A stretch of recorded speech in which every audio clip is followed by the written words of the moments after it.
Hey everybody, I'm Max, and here are my top 5 party games. Now my loose criteria to make it on this list is that the game time can't be extremely long, you can learn the game relatively easily, and of course you can play with essentially 6 or more people. So with that out of the way, starting this list off at number 5 is one of the more popular and well-known games, and that's gotta be Codenames. Codenames is a 2 to 8 player game where you break off into 2 teams. Each team is assigned the Spy Master. The 2 Spy Masters review the hidden code within a 5x5 grid, then take turns cluing in their teammates. A clue consists of a single word and a number, with the number suggesting how many cards in play has some type of association to the given clue word. The teammates then identify one card they think is for their team. If they're correct, they can keep guessing up to the stated number of times. If the card belongs to the opposing team or is an innocent bystander, the team's turn ends. And if they selected the assassin, they lose the game. This game is a ton of fun, and I've easily played over 100 plus rounds with friends and family. Having 6 or 8 people is definitely the sweet spot. There are a bunch of fun expansions like a more adult version, Disney, and even Harry Potter. It always creates a ton of laughs, and when you successfully guess the correct cards, or as the Spy Master provide a great clue word, it's extremely satisfying. Moving on to number 4, I decided on Monikers. Monikers is a simple enough card game for 4 to 16 players that consists of 3 rounds. Each round has a restriction on how players are allowed to give clues. Round 1, you can use any words, sounds, or gestures except the name itself. You can even resort to reading the clue text on the card. Round 2, you can only use one word, but no sounds or gestures. Round 3 is just charades, which is where a lot of the fun moments really start to kick in. Now you use the same set of cards for all 3 rounds, so it's partially a memory game once round 1 is over, but just gets even more difficult due to the added restrictions.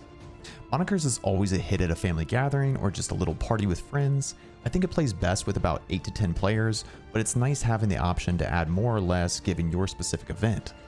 The cards have a wide variety, so just about everybody should be able to get into it and have a blast. Here are some of the example cards.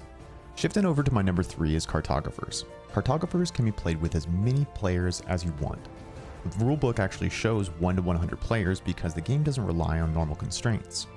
You have your map in front of you, and as the cards are pulled, you have to draw out certain configurations. The game is played over 4 seasons. Each season is divided into multiple turns, and each turn has 3 phases: the explore phase, draw phase, and check phase, with each season having a random edict to follow, which is how the game suggests where or what to add to your personal map. Of course, whoever manages this the best at the end of the 4th season wins.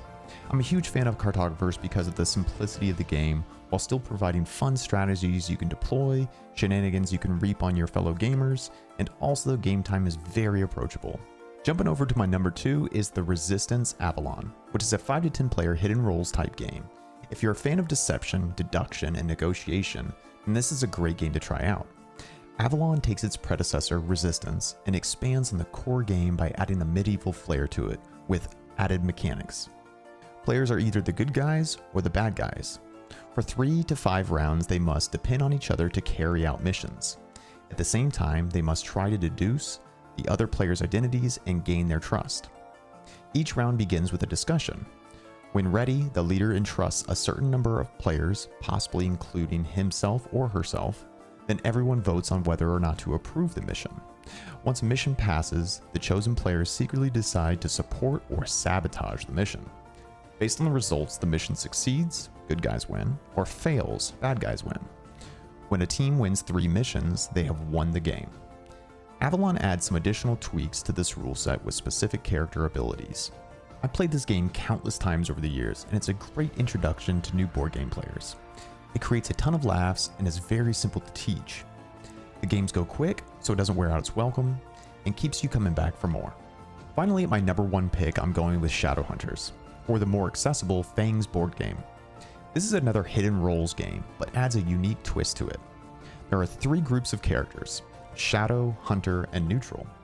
Each player assumes one character from one of those groups, usually split evenly, so for a 6-player game there will be 2 Neutrals, 2 Hunters, and 2 Shadow characters.